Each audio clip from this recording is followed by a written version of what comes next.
mustahil seseorang itu kecewa gara-gara berpegang, bersandar, menyerahkan dirinya kepada Allah. Itu mustahil.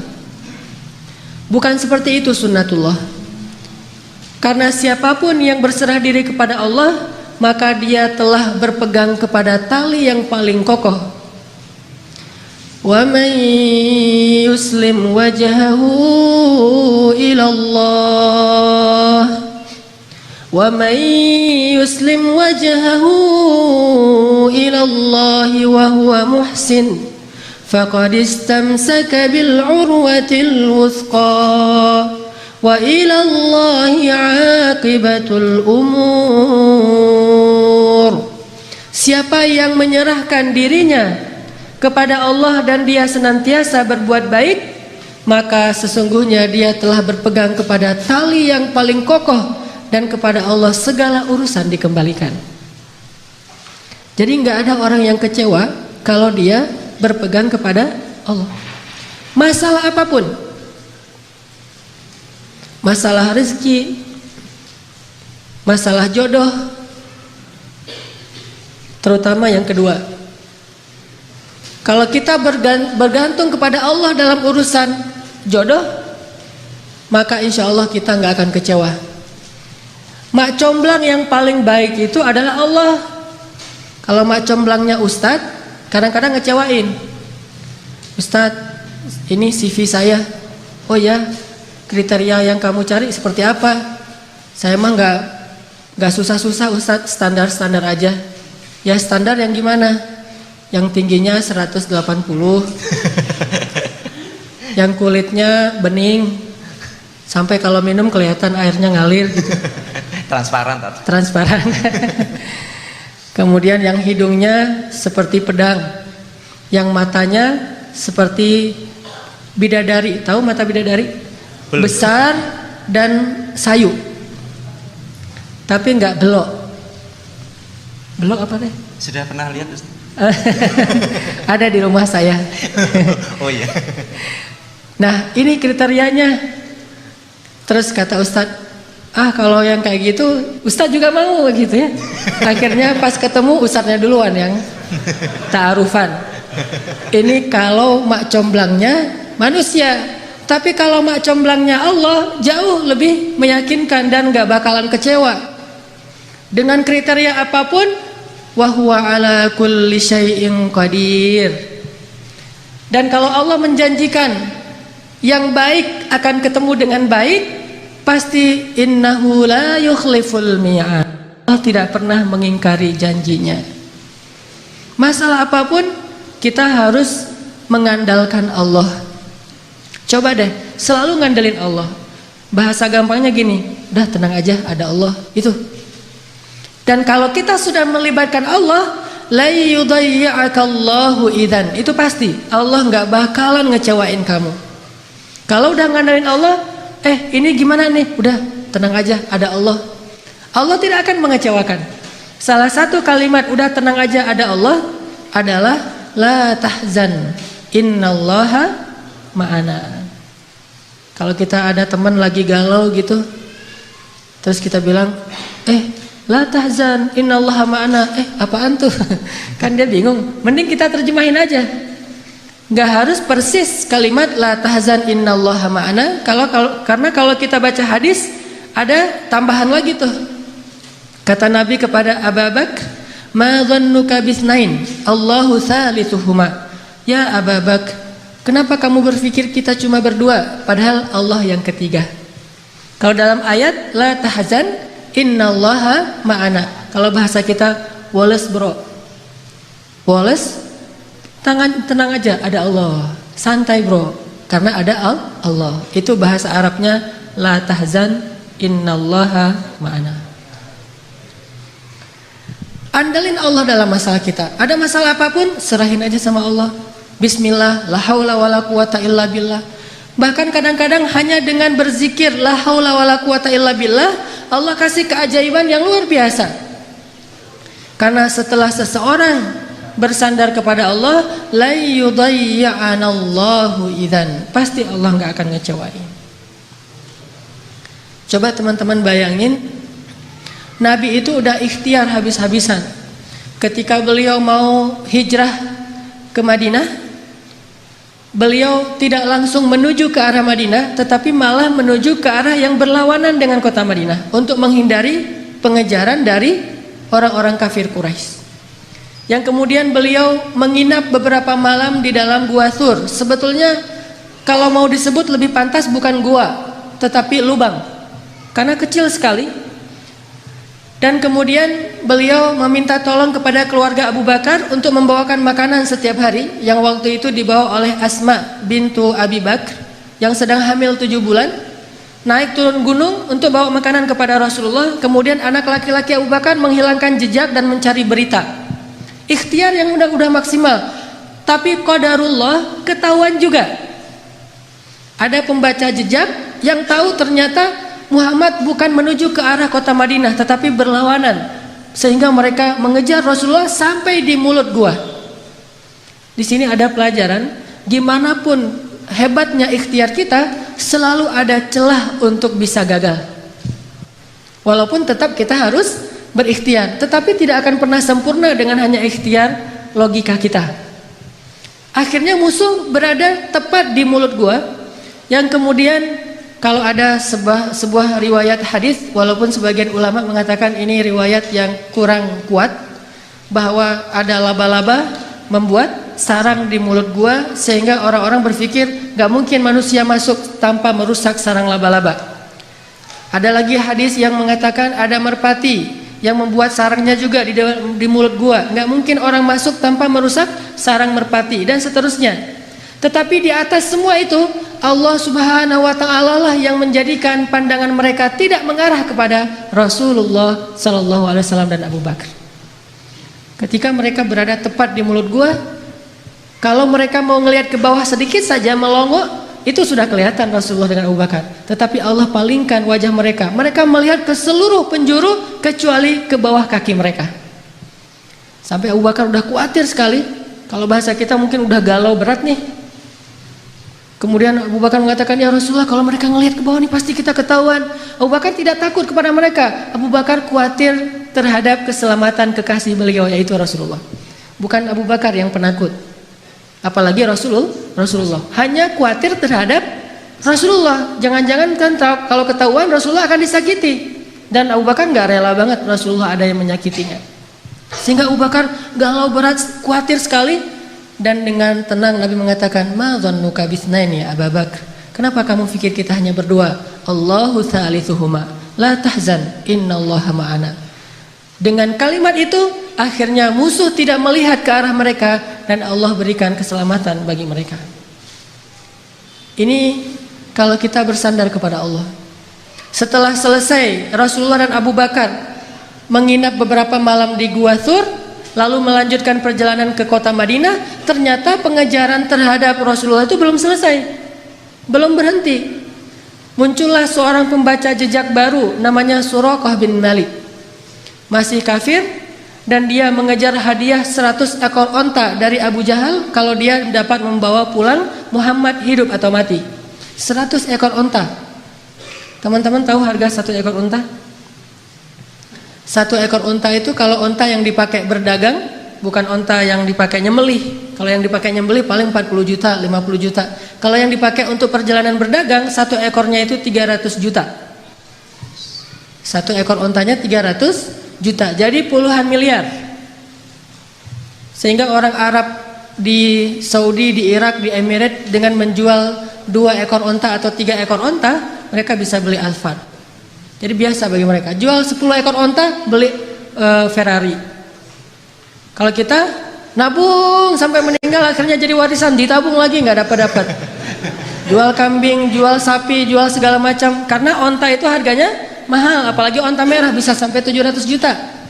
Kalau yang di Dubai itu sering diperlombakan, itu onta-onta yang berkualitas, itu 1 ekornya bisa di atas 1 miliar. Kuda aja bisa sampai 3 miliar ya. Makanya Abu Jahal menawarkan, siapa yang bisa membawa pulang Muhammad hidup atau mati, saya kasih 100 ekor unta yang terbaik. Akhirnya Suraqah bin Malik semangat mencari Rasulullah SAW. Dia baca jejak di setiap penjuru padang pasir. Karena dia berpengalaman membaca jejak, dia lihat langit, dia lihat pasir yang terbang gara-gara ada orang yang berjalan cepat di padang pasir, dia lihat merpati, dia lihat alam. Akhirnya dia menemukan Nabi SAW dengan Abu Bakar, ketemu. Begitu sudah dekat, kemudian tiba-tiba dengan takdir Allah, Allah memperlihatkan kekuasaannya. Kuda yang ditunggangi oleh Suraqah terperosok dan jatuh.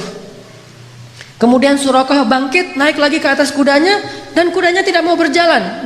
Kuda itu seperti melawan sehingga Suraqah jatuh sampai 3 kali. Allah ala kulli syai'in qadir. Serahin sama Allah.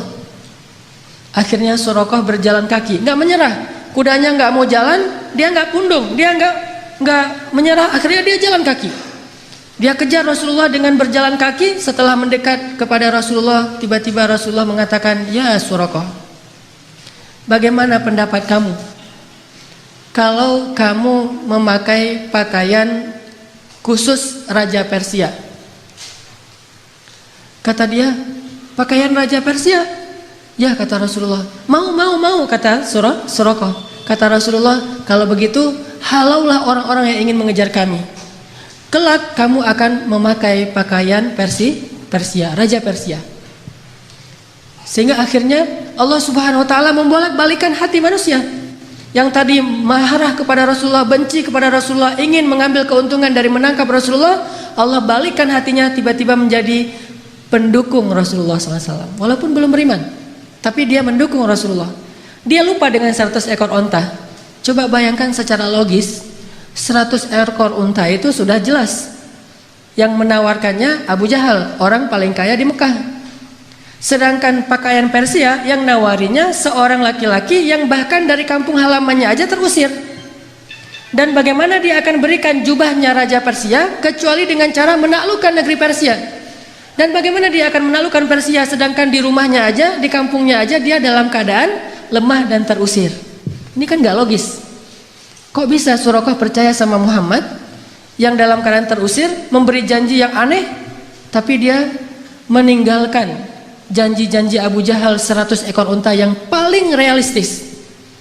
Ini kebesaran Allah Subhanahu wa taala. Dan ini juga sebagai bukti Rasulullah itu benar-benar al-amin, as-sadiqul masduq, orang yang selalu dipercaya bahkan oleh musuhnya. Suraqah lebih percaya kepada Nabi walaupun Nabi terusir dengan janji yang aneh itu daripada kepada Abu Jahal yang realistis. Sehingga akhirnya Allah menyelamatkan Rasulullah dan Abu Bakar sampai di Madinah.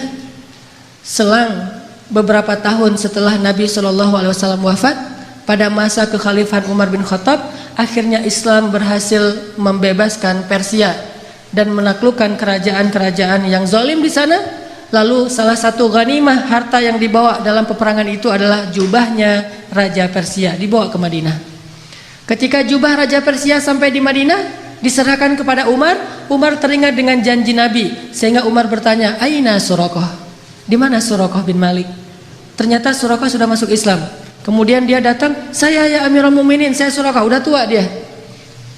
Kata Umar, ya Suraqah, masih ingat dengan janji Rasulullah kepadamu?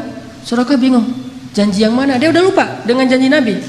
Kemudian kata Umar, sesungguhnya dulu Nabi pernah berjanji akan memakaikan kepadamu pakaian Raja Persia. Oh ya, saya masih ingat waktu itu Nabi berjanji demikian. Maka wahai Suraqah, pujilah Allah, sesungguhnya Allah telah mengabulkan janji-janji itu, dan inilah pakaian Raja Persia, pakailah. Pas dilihat oleh Suraqah, sutra semua, bagus sekali pakaiannya. Dia ganti bajunya, dia pakai baju Raja Persia, dia pakai mahkotanya, dia pakai sepatunya, dia pakai pedang yang bertahtakan banyak berlian-berlian di atasnya. Sehingga Suraqah tiba-tiba seolah-olah menjadi Raja Persia. Dia muter-muter keliling kota Madinah. Oh, saya Raja Persia, saya Raja Persia.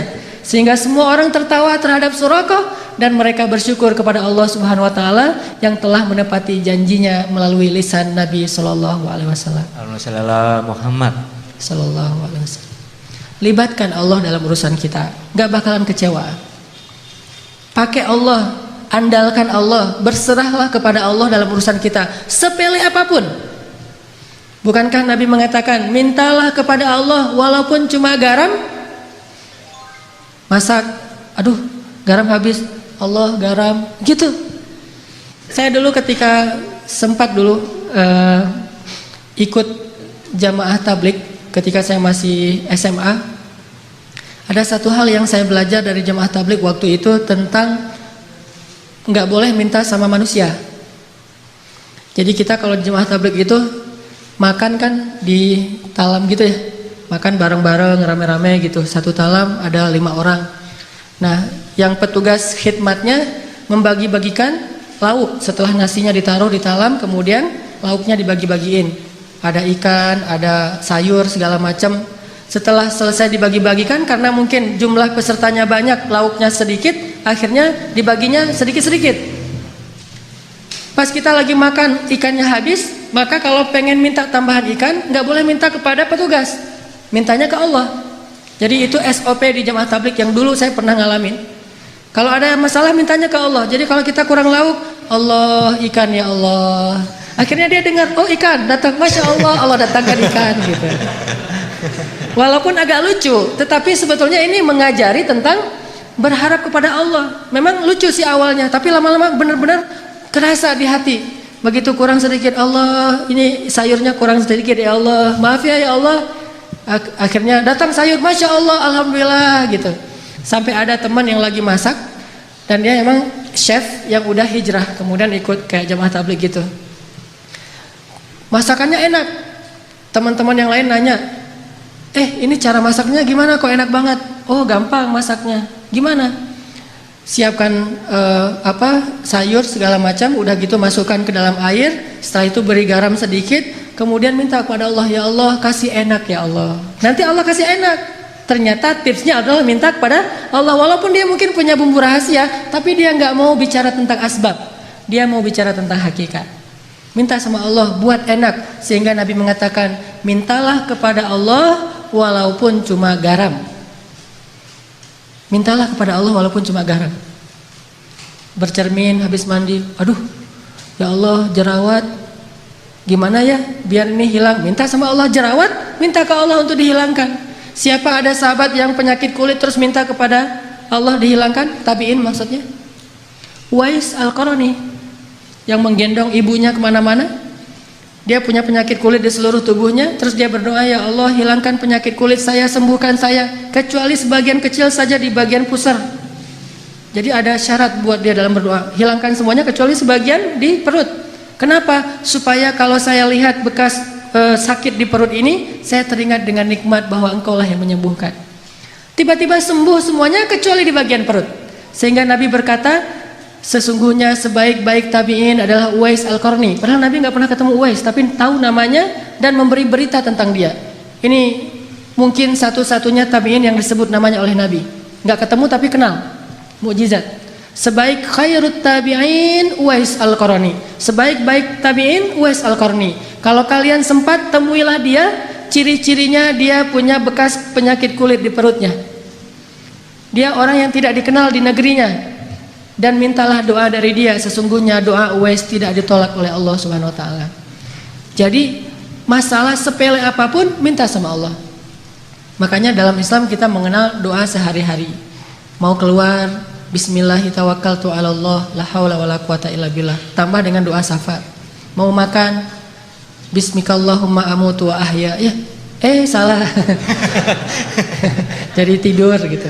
Mau tidur ada doanya. Bahkan kalau Nabi baca doa tidur aja panjang banget tuh.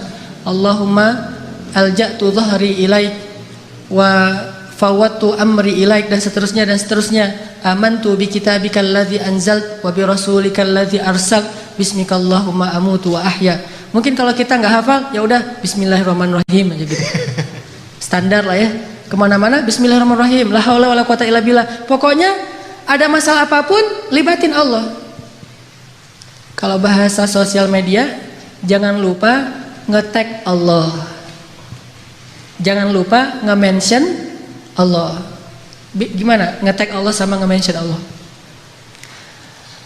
Teman-teman pernah nggak diundang makan sama, atau diajak makan sama temennya, ditraktirin makan, udah gitu foto-foto karena ternyata tempat makannya itu cozy, instable, layak untuk di selfie-in gitu. Wah ini tempat makannya cozy banget nih, selfie yuk, selfie gitu ya.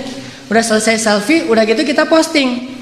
Selfie-nya sama siapa? Bareng dengan teman yang nraktirin kita. Setelah selesai selfie kita posting, etis nggak kalau kita posting tapi kita nggak nge-tag orang yang mentraktir kita? Nggak etis ya? Pasti kita di captionnya tuh nulis, alhamdulillah hari ini makan enak di tempat yang cozy banget, makasih ya buat siapa gitu kan, yang udah nraktirin saya, kan gitu nge-tagnya. Begitu juga ketika kita menikmati rezeki dari Allah, agak kurang etis kita makan enak tapi Allah nggak di-tag gitu. Cara nge-tag Allah, bismillahirrahmanirrahim, Allahumma barik lana fima razaqtana, alhamdulillahilladzi at'amana hadza wa razaqnahu min ghairi haulin minna wala quwwah. Kita nge-tag Allah, ini nikmat dari Allah, ini nikmat dari Allah. Itu baru etis. Kita ngeposting banyak nikmat tapi Allahnya nggak di-tag. Ke manusia aja nggak enak, apalagi kepada Allah. Kalau nge-mention Allah, ada sesuatu yang indah, Masya Allah, Subhanallah, Allahu Akbar, dan segala macam. Jadi setiap kali ngelihat sesuatu yang keren, kita mention. Kayak kita lagi ngelihat sesuatu yang viral di sosial media, akhirnya karena ini bagus banget videonya, inspiring, lucu, kece gitu, akhirnya kita mention ke teman kita, lihat yang ini, di mention, @fulan, gitu kan ya. Maka setiap kali kita ngelihat sesuatu dari ciptaan Allah yang kece, yang keren, yang luar biasa, harusnya kita mention Allah, Masya Allah. Jadi kalimatnya tuh seolah-olah Masya Allah, Subhanallah, Alhamdulillah, aja terus. Karena kita ingin menghargai Allah. Ini artinya melibatkan Allah. Siapa yang melibatkan Allah dalam urusannya, maka Allah akan tambahkan kebaikan dan keberkahan. Fadhkuruni alkurkum ana inda dhanni abdi bi. Ingat aku ingat kalian, dan aku tergantung prasangka hambaku kepadaku. Coba teman-teman perhatikan ayat yang tadi kita baca di Al-Qasas, kisah Ibu Musa. Ini salah satu contoh orang gak bakalan kecewa kalau ngandelin Allah.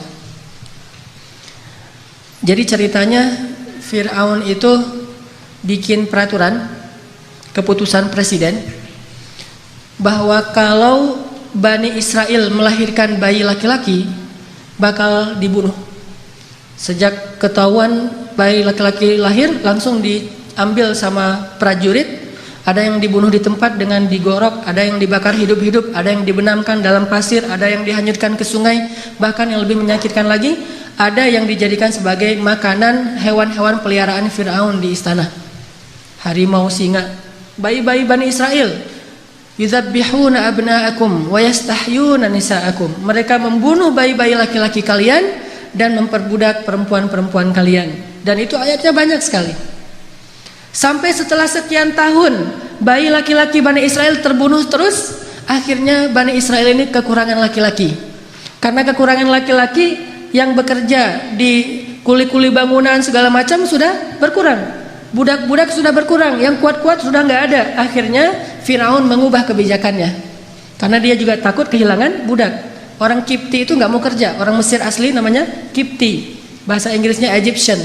Tetapi Islam tidak mengenal Egyptian, hanya mengenal Misri. Makanya udkhulu Misra aminin, masuklah Mesir, bukan masuklah Egypt. Kalau dalam Al-Quran, Mesir itu tidak disebut Egypt.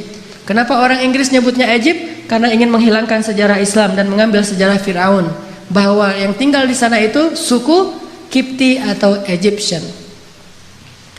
Orang Egyptian ini, orang Kipti ini malas bekerja, terbiasa santai gitu, sehingga kalau ada masalah mereka tidak bisa ngandelin diri mereka sendiri, selalu mengandalkan Bani Israel. Akhirnya Fir'aun mengubah kebijakannya, yang tadi semua bayi dibunuh, sekarang kebijakannya berubah. Setahun boleh melahirkan anak laki-laki, tahun berikutnya nggak boleh. Jadi selang-seling. Dan qadarullah, Harun lahir di tahun bolehnya lahir anak laki-laki. Makanya nggak ada kisah Harun dikejar-kejar sama tentara. Dia aman.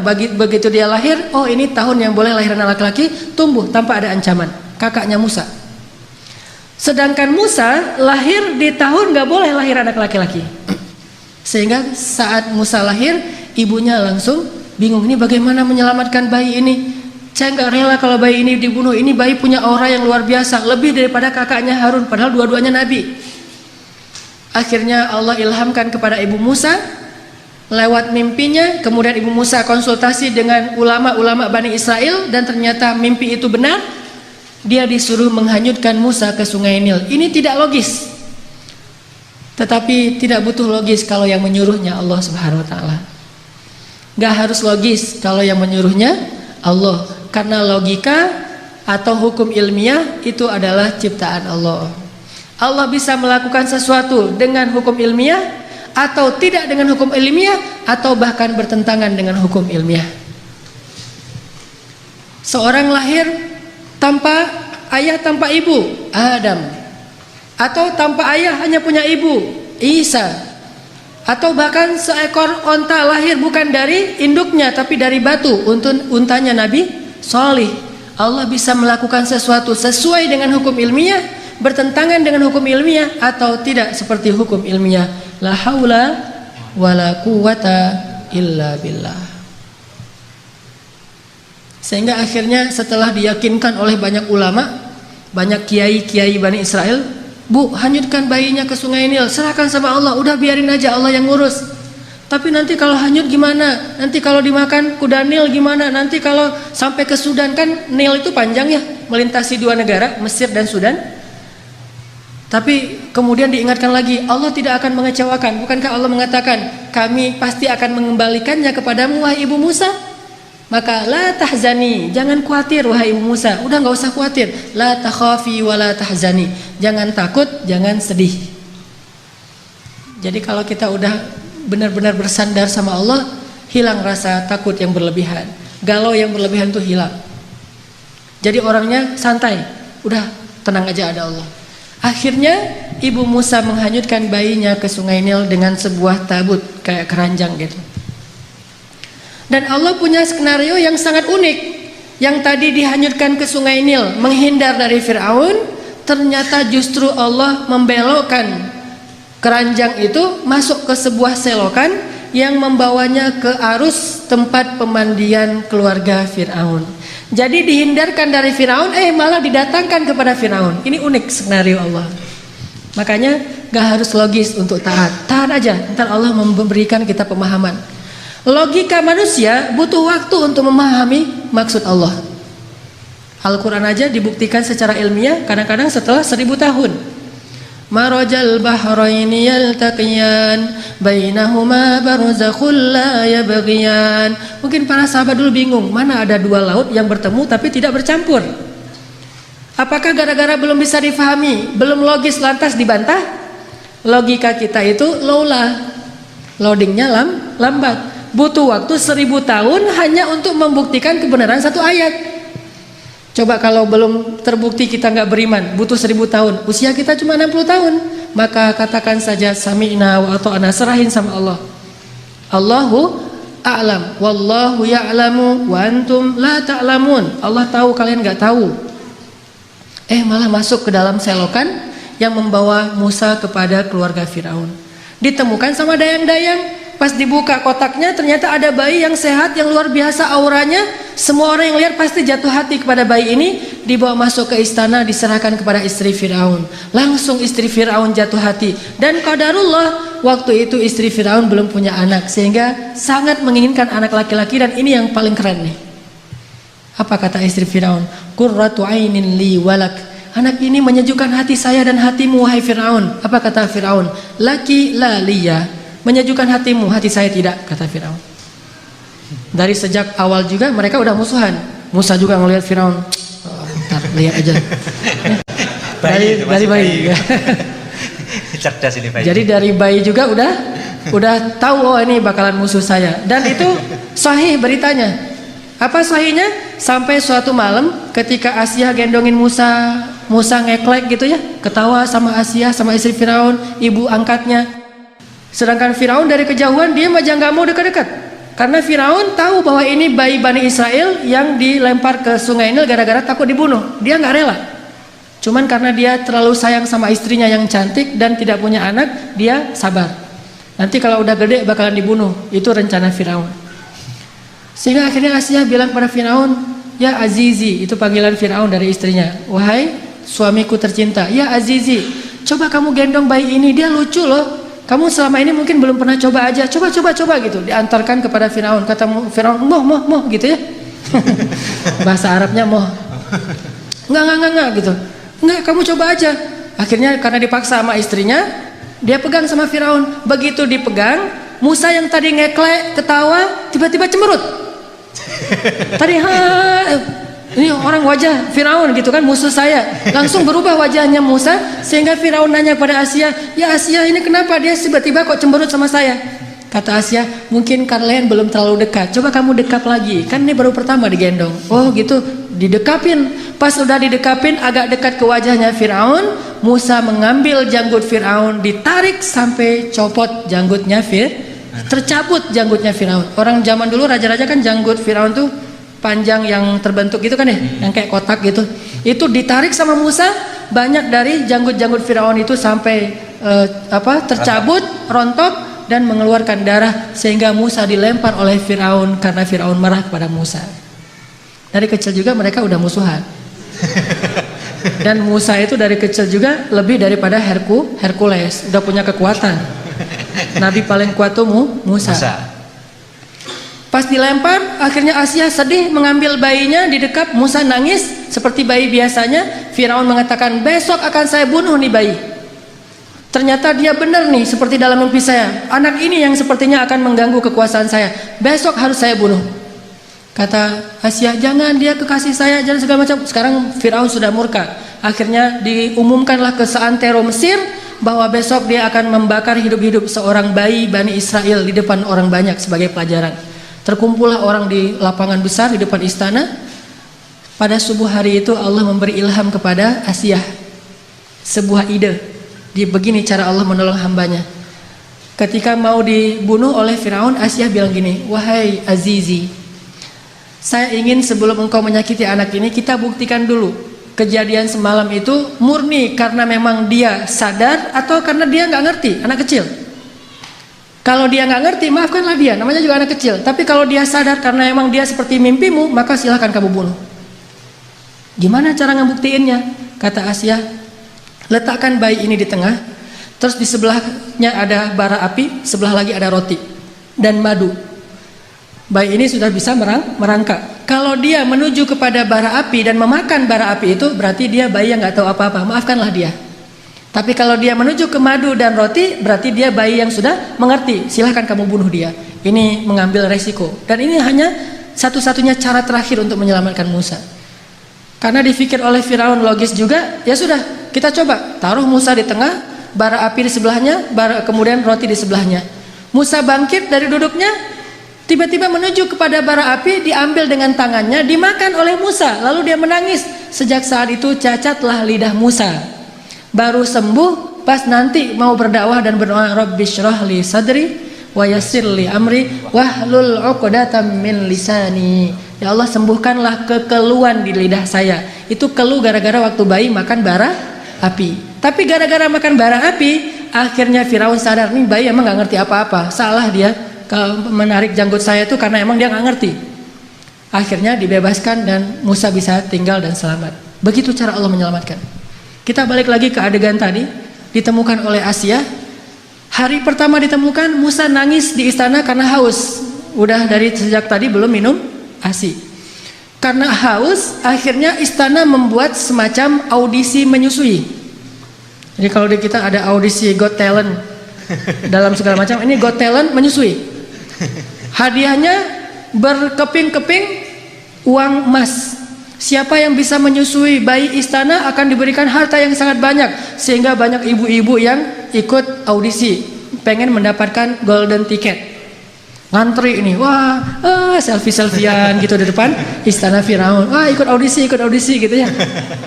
Datang menyusui, gagal yang satu, gagal aja terus. Kalau dalam bahasa sekarang, kalau aku sih yes, nggak tahu Mas Anang gitu ya. Gagal aja, nggak ada yang lulus audisi. Ternyata di baris terakhir dari antrian itu ada mbaknya Musa yang nggak disebutkan namanya. Jadi keluarga Musa ini ada 3 orang soleh, kakaknya Harun, kemudian mbaknya yang nggak disebutkan namanya, kemudian Musa. Ini 3-tiganya anak-anak yang soleh-solehan. Mbaknya Musa tadi ditugaskan oleh ibunya mencari berita tentang adiknya, tentang bayi Musa. Mbaknya ikut antrian, padahal masih ABG, tapi pengen nyusuin, kan ini agak aneh nih. Sehingga pengelola bilang, kamu mau ngapain? Mau ikut audisi. Lah, ini untuk orang yang sudah punya anak, tetapi saya bisa menawarkan orang yang baik untuk bisa menyusui bayi itu. Setelah debat panjang, akhirnya ikut juga. Ternyata ini yang lulus audisi. Kalau aku sih yes gitu. Apa kata dia kepada keluarga Firaun? Maukah kalian saya tunjukkan keluarga yang bisa menyusui dan berlaku baik kepada anak ini? Kata Asia, ya sudah bawa mereka ke sini. Kalau mereka bisa, nanti saya kasih hadiah yang banyak. Pulang langsung si mbaknya Musa lari ke rumah, mak gitu. Apa itu adek lagi nangis minta susu. Terus kenapa? Nggak ada yang bisa menyusui dia. Mungkin mak yang bisa menyusui dia. Akhirnya ibunya datang. Begitu didekap oleh ibunya, namanya juga ibu sendiri, langsung saya sih yes. Akhirnya ibunya lulus audisi. Ngelihat Musa diam di tangan ibunya. Akhirnya Asia pun jatuh hati kepada keluarga itu dan mengatakan, hadiah untuk kalian adalah emas dengan sangat banyak, berkilo-kilogram emas. Bukan hanya itu, mulai sekarang tinggallah di istana. Sehingga akhirnya ibunya Musa tinggal di istana, ayahnya Musa tinggal di istana, mbaknya Musa tinggal di istana, kemudian masnya Musa tinggal di istana. Musa juga semuanya tinggal di istana, dirawat dan dibiayai oleh negara, oleh istana, oleh kerajaan, dan mereka mendapatkan gaji yang sangat besar. Siapa yang ikut cara Allah pasti beruntung. Bayangin kalau dulu ibu Musa nggak percaya dengan perintah Allah, masa sih dihanyutin ke sungai Nil segala macam? Mungkin selamanya mereka jadi buronan, pindah-pindah dari satu negeri karena takut dikejar oleh tentara Firaun, dan selamanya miskin. Tapi karena dia ikut cara Allah, wa may yattaqillaha yaj'al lahu makhraja wa yarzuqhu min haitsu la yahtasib. Wa may yattaqillaha yaj'al lahu min amrihi yusra. Siapa yang bertakwa atau taat kepada Allah, Allah kasih jalan keluar. Siapa yang taat kepada Allah, Allah kasih rezeki yang tidak terduga-duga. Siapa yang taat kepada Allah, Allah mudahkan setiap urusannya. Keep the faith, athiqah billah, percaya deh sama Allah. Nggak ada modal Ustadz, pengen nikah, ada Allah. Sehingga pas datang ngelamar, ada apa dek? Ini pak, saya mau melamar putri bapak. Emang adik punya modal apa? Allah. Wah itu berat tuh. Nolaknya juga berat. Waduh, ini pakai bau-bau Allah lagi gitu kan ya? Ya sih Allah, cuman yang kelihatan apa kan? Allah nggak kelihatan gitu ya. Ya walaupun nggak kelihatan, Allah lebih pasti pak. Wa huwa ala kulli syai'in qadir. Bapak hafal surat Al-Muluk, jadi ceramah gitu. Jadi oh ternyata ada ini ustadz ya. Oh, ya udah deh kalau ustadz gitu. Hafal Al-Quran, hafal surat apa? Al-Fatihah, Al-Ikhlas gitu. Oh ya udah itu aja maharnya. Lulus kan? Gara-gara mengandalkan Allah. Kalau perlu hafal beberapa ayat jitu masalah itu. Kalau mereka fuqara asa ayyughniyahumullah. Pak, Allah berfirman, langsung datang-datang Allah berfirman, belum ngutarain ini. Assalamualaikum, waalaikumsalam. Monggo, silakan duduk. Ada apa? Apa yang bisa saya bantu? Ini Pak, saya hanya ingin sharing ayat. Awalnya langsung pakai ayat. Allah berfirman, kalau mereka fakir, Allah yang akan memberikan mereka kecukupan. Oh iya benar, saya tahu ayat itu. Terus Rasulullah bersabda, kalau datang seorang laki-laki yang baik akhlaknya melamar putri kalian, jangan ditolak. Wah, udah pakai Allah, pakai Rasul, susah ini. Pengalaman. Kalau ngandelin Allah itu selalu berhasil. Makanya saya tuh pernah dulu awal-awal saya belajar mobil, dulu saya suka ngebut-ngebut di jalan. Jadi bawa mobil dengan gaya motor. Kalau gaya motor kan selap-selip tuh. Bawa mobil kan nggak bisa gitu. Tapi karena saya emang senengnya ngebut, nggak sabaran. Di jalan saya ngebut, tiba-tiba di gang di Bandung tuh ada tentara naik motor keluar dari gang, saya tabrak sampai dia terjungkir jauh beberapa meter dan motornya itu ringsek. Alhamdulillah orangnya luka, nggak meninggal maksudnya, luka. Lalu dia pakai baju dinas kan? Alhamdulillah saya juga pakai baju dinas ustadz, pakai jubah, pakai sorban saya mah dulu. Setelah saya konsen dakwah di anak muda, di anak geng motor, baru saya mencocokkan penampilan saya dengan dunia anak muda. Dulu jubahan, sorbanan, baju dinas. Dia juga baju dinas, jadi sesama lagi dinas nih.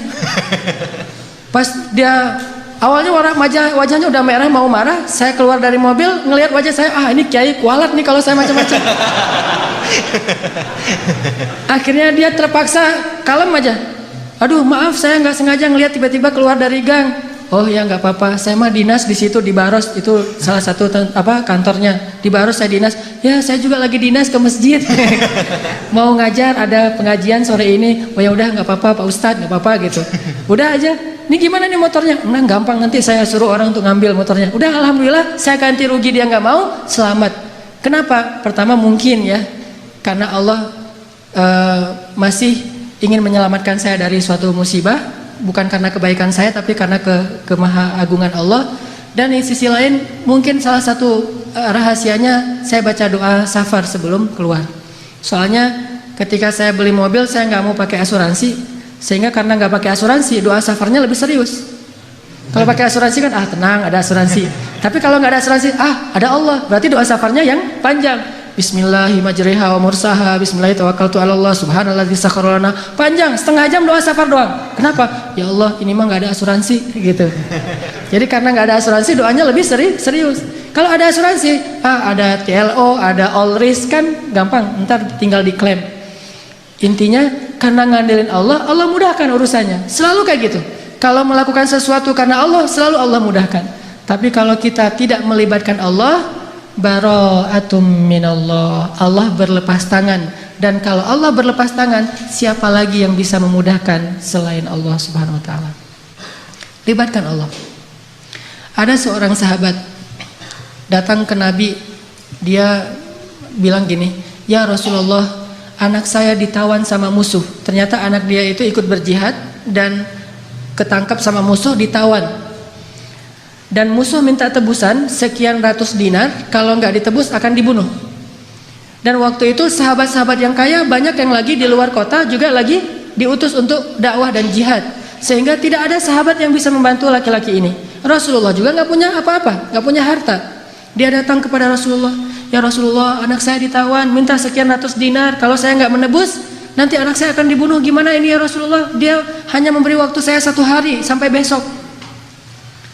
Kemudian Rasulullah mengatakan, "Ya wahai bapak, ya Syekh, perbanyaklah mengatakan la haula wala quwata illa billah." Oh gitu? Ya Rasulullah? Ya gitu. Akhirnya dia pulang, nggak ngomong ya sih la haula wala quwata illa billah, tapi yang lain nggak ngomong kayak gitu. Udah aja kalau Allah bilang la haula wala quwata illa billah, hasbunallah wa ni'mal wakil, cukup Allah. Jangan bilang cukup Allah lalu ada kalimat tapi. Hasbunallah sih cuman, nah ini nggak hasbunallah karena hasbunah itu tidak ada cuman. Oh gitu ya Rasulullah, gitu. Udah dia pulang, la haula wala quwata illa billah, la haula wala quwata illa billah. Sampai di rumah istri nanya, "Pak, gimana tadi sama Rasulullah, udah dapat belum pinjaman untuk menebus anak kita?" "Udah dapat mah, ini luar biasa." "Apa?" "La haula wala quwata illa billah." "Oh gitu, la haula wala quwata illa billah." Berdua tuh, suami istri soleh-soleha, sama-sama athiqah billah, sangat keep the faith. Nggak mengatakan, "Iya emang zikir, cuman uang konkretnya mana?" Nggak nanya-nanya kayak gitu. Udah aja, oh la haula, ya udah la haula wala quwata illa billah. Sepanjang malam mereka berzikir la haula wala quwata illa billah. Tiba-tiba waktu subuh ada yang ngetuk pintu rumah, tok tok tok, "Assalamualaikum." Terdengar suara anak laki-lakinya, pas dibuka benar anak laki-lakinya pulang dalam keadaan selamat. Dan ternyata di luar suaranya berisik, banyak suara kambing. Pas dilihat itu apa itu? Kambing, lebih dari 100 ekor. Kemudian ayahnya bertanya, "Apa yang terjadi? Bagaimana kamu selamat dan membawa banyak kambing?" Kata laki-laki ini, "Semalam tiba-tiba ada seorang laki-laki yang berbaju putih, orangnya ganteng sekali, wajahnya bercahaya, datang melepaskan ikatan saya, dan tiba-tiba waktu itu semua prajurit yang mengawal saya, yang menjaga saya itu tertidur pulas, sama sekali tidak terbangun, sehingga saya bisa dilepaskan dan bahkan bukan hanya bisa menyelamatkan diri, tapi malah bisa mengambil ghanimah, membawa lebih dari 100 ekor kambing." Bayangin, kambing 1 ekornya aja udah berisik ya. Gimana 100 ekor? Berisik nggak sih? Berisik banget kan ya? 100 ekor kambing yang berisik yang lagi dibawa sama anak muda ini tidak membangunkan prajurit penjaga yang lagi tidur. Ini qadarullah. Sehingga akhirnya dia selamat dan bahkan dapat ghanimah lebih dari 100 ekor kambing dari la haula wala quwata illa billah. Bukan berarti nggak ikhtiar. Kalau ikhtiar kita udah mentok, udah maksimal, jangan menyerah, jangan berhenti, karena selalu ada harapan di sisi Allah Subhanahu wa taala. Tidak pernah selesai kalau kita berserah diri kepada Allah. Selalu ada harapan. Ada lagi kisah di zaman Nabi Musa. Suatu hari Nabi Musa nanya kepada Allah. Kan Nabi Musa ini julukannya, panggilannya Kalimullah, orang yang bisa ngomong langsung kepada Allah. Jadi kalau ada butuh apa-apa Nabi Musa mah tinggal miss call Allah. Ya Allah, langsung Allah ngangkat. Ada apa Musa gitu. Kayak kita telepon gitu ya. Nggak bisa ngelihat langsung tapi bisa telepon langsung. Begitu Nabi Musa calling, langsung Allah, ada apa Musa? Gini ya Allah, saya pengen nanya.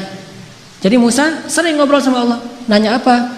Saya pengen tahu di antara umat saya itu siapa yang paling rendah kedudukannya di matamu? Yang paling levelnya paling rendah. Kata Allah, itu tuh laki-laki seorang kakek yang buta, yang dia itu masbuknya istiqomah banget dalam sholat. Paling istiqomah dalam masbuk. Gak pernah dia sholatnya tepat waktu, pasti masbuk. Ini orang yang paling istiqomah di zaman Musa. Istiqomah dalam kemasbukan. Asal ada sholat, dia pasti paling belakang, datangnya menjelang salam. Jadi kalau ada yang taruh sendal paling belakang itu pasti dia. Kalau ada salam yang kemudian nanti berdiri lagi pasti dia. Orang yang selalu masbuk, orang tua buta. Oh, itu orang yang paling rendah. Nabi Musa nyari mana? Oh, si kakek itu yang paling rendah nilainya di mata Allah. Setiap hari dilihat dia masbuk sampai suatu hari ketika selesai sholat orang itu udah nggak ada. Nabi Musa telepon Allah, Musa ada apa? Itu si kakek kemana? Kok nggak datang? Kata Allah, dia sudah meninggal dan sekarang ada di dalam surga. Nabi Musa heran, ya Allah, gimana ceritanya tuh? Kakek yang nilainya paling rendah, yang nggak ada apa-apanya, yang masbuk sejati, tiba-tiba masuk surga sejak dia meninggal. Apa yang terjadi ya Allah? Allah bilang, ya Musa, suatu hari ketika kakek ini keluar dari masjid, dari tempat ibadah, dia jalan kemudian kesesat gara-gara dia buta, sampai di sebuah tanah yang lapang. Dia menemui seorang laki-laki, kemudian dia bertanya, saya ada di mana sekarang? Laki-laki itu mengatakan, ini kamu sedang berada di tanah lapang, di sebuah lapangan, di sebuah alun-alun. Kemudian kakek ini mengatakan, tidak, sesungguhnya rahmat Allah lebih luas daripada segalanya. Kamu berada di tanah yang luas? Kata dia, tidak, rahmat Allah yang lebih luas. Hanya karena itu, kemudian Allah mengatakan, wahai Musa, sesungguhnya rahmatku mendahului kemarahanku. Sehingga dia masuk surga hanya dengan kalimat, sesungguhnya rahmat Allah lebih luas. Makanya kalau kita nge-tag Allah, nge-mention Allah, libatkan Allah dalam urusan kita, selalu beruntung. Bayangin sekedar mengatakan subhanallahi wa bihamdi subhanallahil azim, langsung Allah sediakan pohon-pohon kurma yang sangat banyak di dalam surga. Begitu kita baca la haula wala quwata illa billah, Allah sediakan kunuz, harta yang ditaruh di dalam sebuah box yang sangat besar, disimpan di bawah arasy Allah Subhanahu wa taala. Mudah sekali. Karena kalau kita melibatkan Allah, yuridullahu bikumul yusra wala yuridu bikumul usr. Salah kalau orang bilang, aduh gak usah bawa-bawa Allah lah, jadi susah. Enggak. Justru kalau kita bawa-bawa Allah jadi mudah. Karena Allah itu pada dasarnya pengen memudahkan kita, enggak pengen nyusahin kita. Yuridullahu bikumul yusra wala yuridu bikumul usr. La yukallifullahu nafsan illa wus'aha. Sampai ketika turun ayat ittaqullaha haqqa tuqatih, bertakwalah kepada Allah sebenar-benar takwa. Para sahabat kemudian ngeluh, ya Rasulullah, kami nggak sanggup kalau sebenar-benar takwa. Terus gimana? Turun lagi ayat di surat At-Taghabun, fattaqullaha mastata'tum. Kalau nggak bisa sebenar-benar takwa, ya udah bertakwa semampu kalian aja. Coba lihat, Allah memudahkan urusan hambanya, sehingga kalau kita melibatkan Allah, maka insya Allah Allah akan memudahkan urusan kita. Kisah lagi, mungkin ada 2 atau 3 kisah lagi, bukti bahwa kalau kita melibatkan Allah itu mudah. Ada seorang nenek di zaman Nabi Musa, sudah menikah sekian puluh tahun belum dikaruniai anak. Datang kepada Nabi Musa, ya Nabi Allah, ada apa nek? saya mau minta tolong, ya saya itu udah nikah sekian tahun tapi belum dikaruniai anak. Sedangkan engkau bisa bicara langsung dengan Allah. Boleh nggak saya minta tolong? Minta dong ke Allah, ya Allah beri saya 1 orang anak saja. Oh baik nek, nggih gitu kata Nabi Musa. Telepon, ya Allah. Allah bilang, ada apa Musa? Ini nih, ada nenek-nenek minta diberikan anak 1 orang aja katanya, karena dia tidak punya keturunan. Apa kata Allah? Ya Musa, bilang kepada nenek itu bahwa takdirnya dia tidak akan punya anak. Itu sudah takdir. Kemudian Nabi Musa bilang, nek sabar ya. Kata Allah, oh ya udah ada jawaban dari Allah, udah ada. Gimana jawabannya? Takdir nenek mah nggak akan punya anak. Oh gitu, ya sudah, assalamualaikum, waalaikumsalam, pulang. Sepanjang jalan sampai di rumah dia mengatakan, ya Rahim, ya Rahim. Memang takdir saya tidak akan punya anak, tetapi engkau maha Rahim, beri saya anak ya Rahim. Jadi dia ngeyel gitu. Terus saja minta sama Allah dengan bahasa yang lembut, ya Rahim, ya Rahim. Besok datang lagi ketemu Nabi Musa, assalamualaikum, waalaikumsalam. Nenek yang kemarin, ada apa nek? Gitu. Sama, Nabi Musa masih yang kemarin gitu. Apaan? Minta dong ke Allah lagi supaya dikasih anak. Lah kan udah kemarin katanya takdirnya gak akan punya anak. Nah siapa tahu sekarang berubah. Ini nenek nih, sikoh billah, yakin banget sama Allah. Karena gak mau ngecewain, walaupun Nabi Musa juga udah tahu takdirnya kayak gitu. Ya udah, Nabi Musa telepon lagi, ya Allah ini si nenek yang kemarin. Oh ya Musa, jawab aja kayak kemarin. Oh dia gak akan punya anak. Nek, saya bilang juga apa? Takdirnya nenek gak akan punya anak. Udah bersabar aja. Oh gitu ya. Ya udah, assalamualaikum, waalaikumsalam. Ya Rahim, ya Rahim. Terus aja gitu. Datang lagi. Nenek yang sama, nek, sama jawabannya. Belum ngomong juga udah dikasih tahu aja jawaban. Tapi kata nenek, coba minta lagi. Mudah-mudahan Allah udah mau ngasih sekarang. Ya Allah, nenek yang kemarin datang lagi. Wahai Musa, takdirnya gak akan punya anak.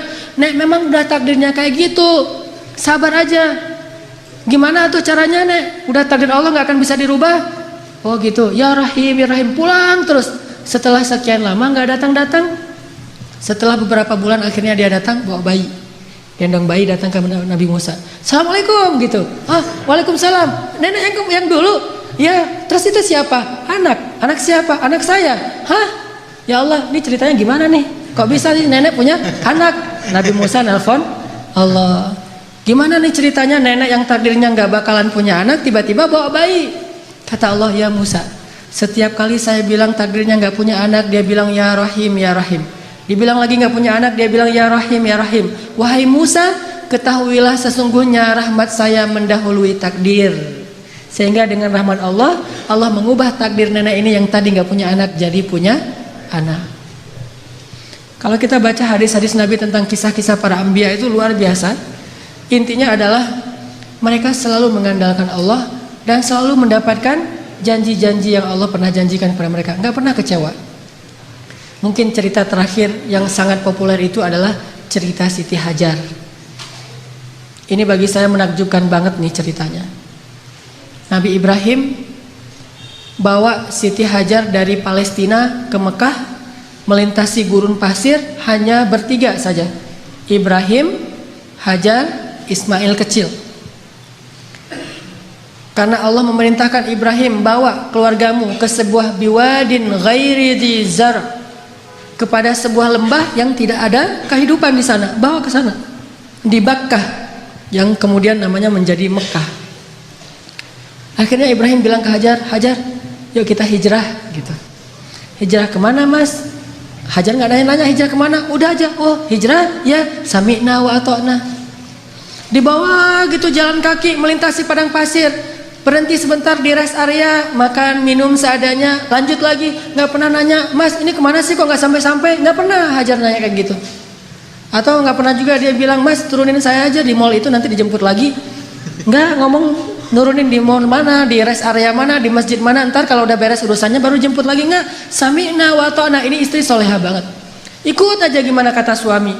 Sampai udah di lembah yang tandus, baru Ibrahim mengatakan, ya Hajar, disinilah tempat yang dijanjikan, tinggallah kita di sini. Ya siap, sami'na wa ata'na. Tinggal bikin tenda kecil untuk bayinya. Hari kedua setelah tinggal di situ, baru Ibrahim bilang, ya Hajar, saya akan kembali ke Palestina, tinggallah kalian di sini.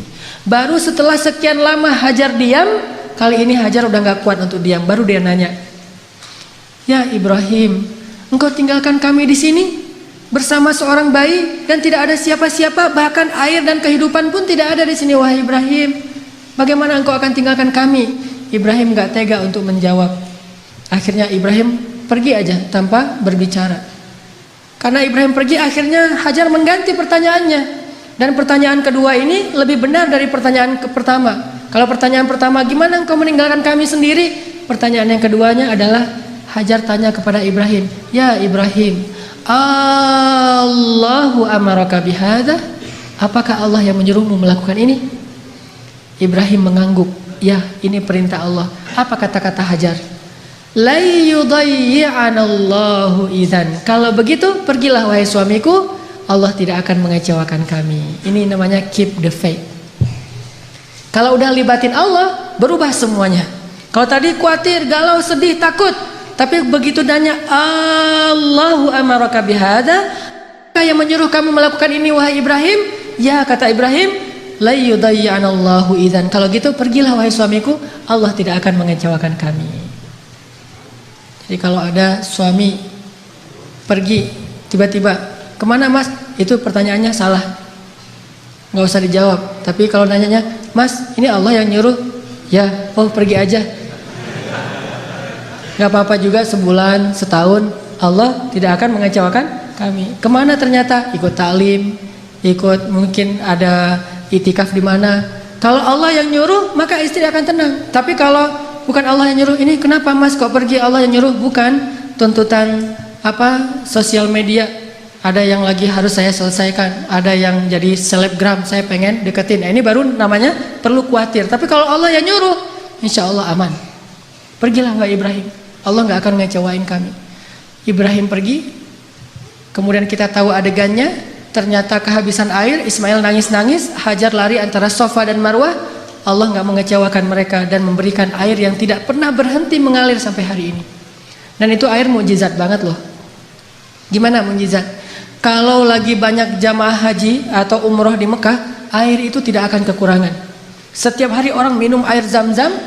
Kalau saya lagi umroh tuh, selain minum, bahkan setiap hari dibawa dalam botol aqua. Kita kalau pergi ke masjid itu bawa botol aqua kan ya, terus ngisi air Zam-Zam. Di dalam hotel kita nggak pernah minum air aqua dari hotel, selalu minum Zam-Zam yang dibawa dari masjid. Bayangin, dalam sehari 5 kali orang membawa air Zam-Zam setiap waktu sholat, dan jumlah jamaahnya itu bisa sampai 3 juta kalau musim haji. Lalu ketika mereka pulang, mereka membawa minimal 5 liter air Zam-Zam di seluruh dunia, sebanyak 3 juta orang.